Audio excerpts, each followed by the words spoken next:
Hey guys, welcome back to the channel. I'm Zachary with 9 to 5 Tactical, and today we are going to be diving into a new trigger kit for the Springfield Echelon from Powder Riven Precision.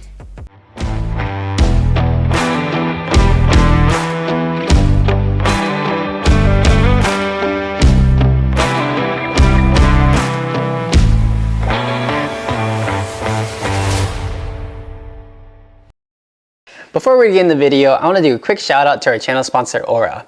There are so many leaks that people have no idea how to protect themselves anymore, and this puts them at risk of credit fraud and identity theft. Data brokers are collecting and selling your information.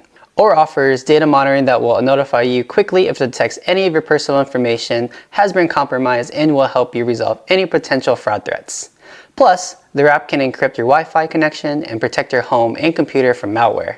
Aura offers a 14-day free trial and you cancel anytime you want. Sign up with the link in the description down below to stay protected, and also if you want to help support the channel. So just a little backstory on how we actually received this trigger. We picked this up in GunCon 2024, where we actually got a chance to meet Daniel, who is the founder of Powder Riven Precision, or PRP, and to hear about all the engineering behind this. They are located in South Dakota and are known for the innovative designs and aftermarket parts, accessories, and kits that can help minimize inefficiencies in factory trigger systems. We just want to say thank you, PRP, for giving us the opportunity to review this product. We are excited to bring it out to the range and put some rounds through it and give you our honest thoughts. So let's get into the specs. This trigger kit for the Echelon features a hybrid trigger shoe which combines a flat face trigger with a small curved surface at the tip of the trigger. The trigger and safety are precision CNC machined out of 6061 aluminum and anodized. Other parts included in the kit is going to be the striker spring, striker safety spring, sear spring, safety sear spring, and trigger spring. So from their website, they say that the total combination of these parts reduces the trigger take up to about 60%, total trigger travel to about 46%, reset about 20%, and the trigger pull is reduced to about 3.5 pounds.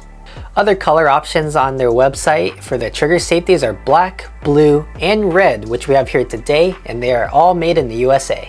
The PRP trigger kit has an MSRP of $129.95.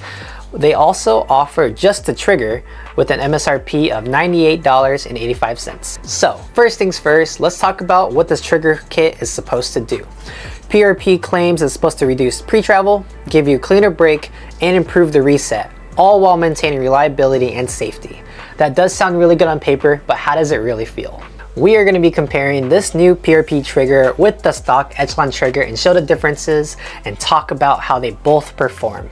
We do have the current PRP trigger installed. So the original Echelon had a lot of take up that all of us agreed felt quite mushy. It had a trigger pull weight of about 5 pounds with a rolling brake included. One of the things we noticed after putting over 1,000 rounds through the Echelon was the reset was no longer audible or tactile. Now, this didn't really necessarily affect the performance, as you shouldn't be doing a click bang reset anyway, but it's just something to note out there if you prefer an audible reset.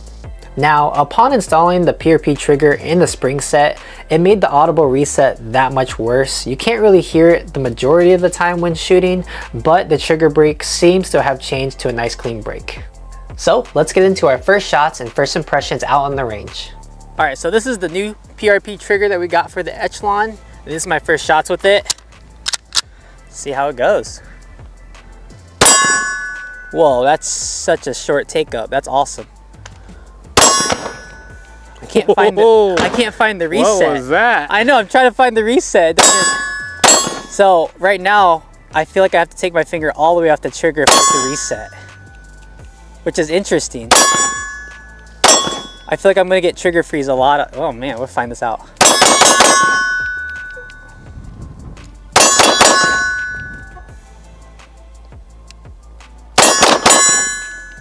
Okay, interesting. So this trigger is definitely gonna take some time to get used to it, just because of it's empty.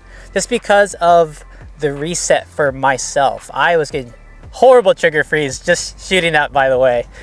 So it's actually a super duper short take up. So you're gonna take the feet to safety, and it's a short travel to the wall, and you brake there, it's a crisp brake, and then you're able to reset, and the reset you actually have, there is no audible click, and I don't know if that was reset. See, like you go all the way here and there's a little lip and you're like, okay, that's reset, and once you press down it still didn't reset. So like, where's the wall? So you keep going and I'm like, okay, so let go of the safety a little bit and go back on, there's your wall.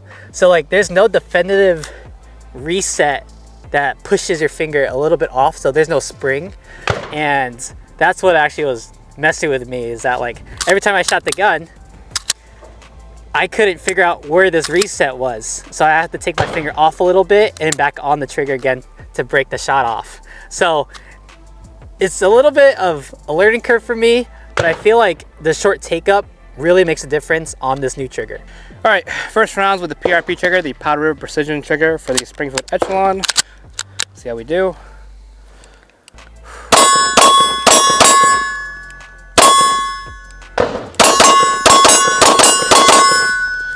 All right, so first off, that trigger is really nice. I mean, that take up, there's like almost nothing there. So empty now.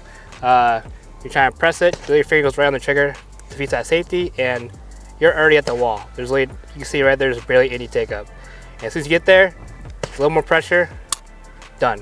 So it kind of turned the horrible rolling brake into a really nice clean brake.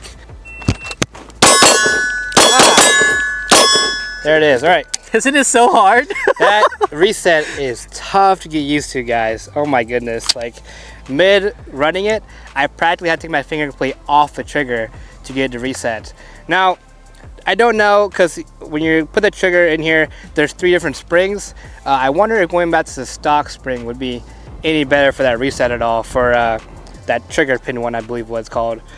Man, mid builder, you guys saw, that wasn't even a trigger freeze. I literally reset all the way from what I thought, and it wouldn't go. I did it twice in one build drill session. So what's the time? That's tough. What's the time? You don't need to see the Watch, time. it's gonna be under 2 seconds still. Brandon's complaining. He's like, it's gonna be under 2 seconds. That was 307. Oh, okay. You don't see that. Yeah, that trigger. First shot was a 9.8, 7.5 second shot, and then 2.2, 1.8, 7.4. So the trigger freezes are terrible, dude. Let's do it again. Terrible. All right, so now that we know that's the issue, now the question is, can it be overcome? Do I think I can actually still get sub 2 and just adjust that reset maybe? We'll just see if that's a thing. So, all right, stand by.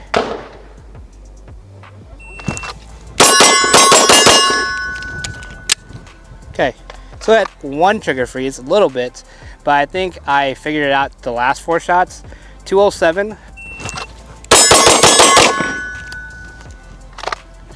All right, here we go. 181, no trigger freezes. Fastest play was a 1.5. So I am starting to get used to it, started to. Let me get one more in, see if I can top out with the first day. Another trigger freeze after the first shot, honestly. 192. So sub 2 builds are absolutely doable. I would say the press itself, like for the softer trigger pull at distance, that would help out a lot. The reset is definitely something you probably got to train out a little bit more. We're going to keep running rounds through this firearm over the next couple of weeks. See, maybe we should get used to the reset. It could just be a training issue, honestly. Test out this trigger, just figure out the reset, so no more trigger freezes.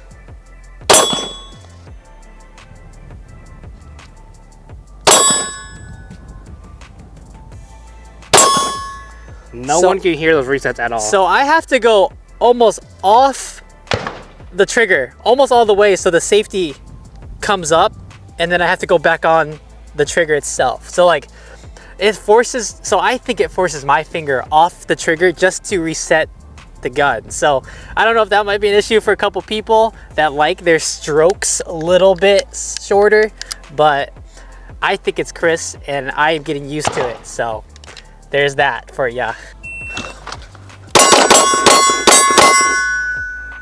Interesting. Those first 3 rounds went out quick though. Interesting. Those first 3 rounds were quick. I like the, so I just clicked it and it went 7 rounds. So I didn't shoot 7 rounds, just shot 6 and a 2.75. Wait, yeah, 2.75. Roll my sleeves up. Get the guns out. That sounded quick. I hope so. 9 with a miss. Fastest fizz of 1.6.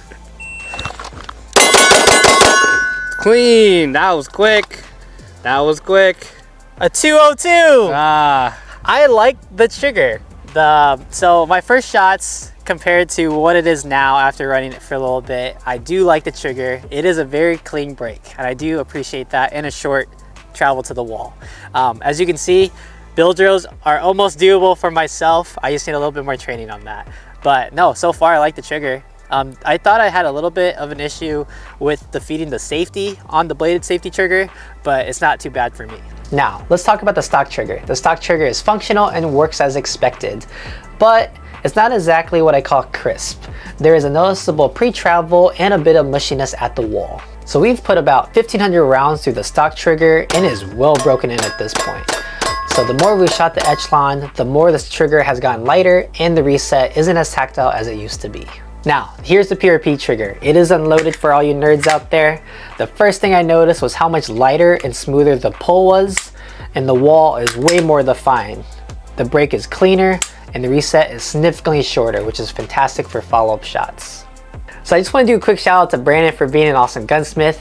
He did install the trigger kit in for us on the Echelon, and he told me how hard it could be for some people just because of how tight the tolerance can be when taking out the cog.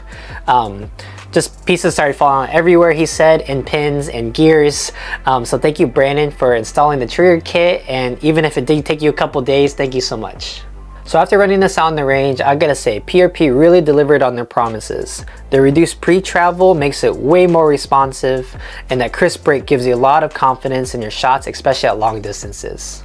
All right, we're gonna take some distance shots now. About 50-ish yards out, see how it does. I think with the lighter trigger, it should help out your range shots like this. So let's see. Nice.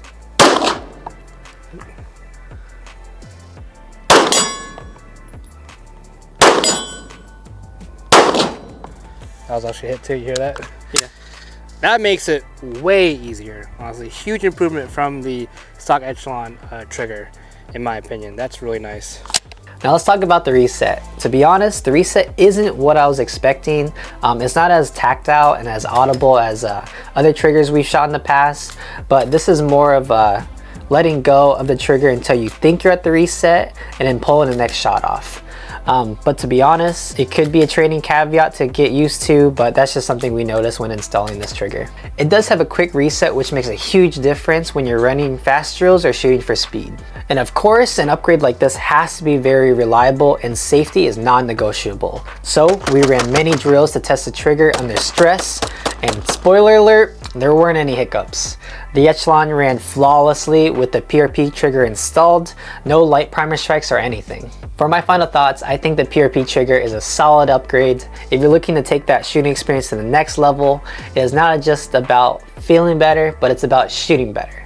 And if you're someone who's happy with the stock trigger or doesn't want to change the reliability of the trigger, you might not see the value in spending the extra cash. But for those who want that edge, whether it's for competition, training, or just for fun, I'd say this trigger kit is absolutely worth a look. But also, I do want to circle back to the audible reset issue. We believe this is more of an issue with the stock Echelon and not just the trigger itself. We believe all around this is without a doubt an upgrade from the stock Echelon trigger. Miles will vary per Echelon, right guys? We just put tons of rounds through this gun, and I think some springs are getting a little worn out. Alright guys, that is all I have for you today's review. Huge shout out to Powder River Precision for hooking us up with the trigger upgrade. Honestly, a phenomenal trigger. Love the light trigger pull it offers and the crisp break compared to the stock trigger. If you tried this trigger or thinking about upgrading your Echelon, let us know in the comments below. We'd love to hear your thoughts. If you like what you saw, please like, share, and subscribe, and hit that bell notification to stay up to date with the latest content. We make new videos every single week. We also have a Patreon link in the description down below if you want to help support the channel, because we are broke boys out here.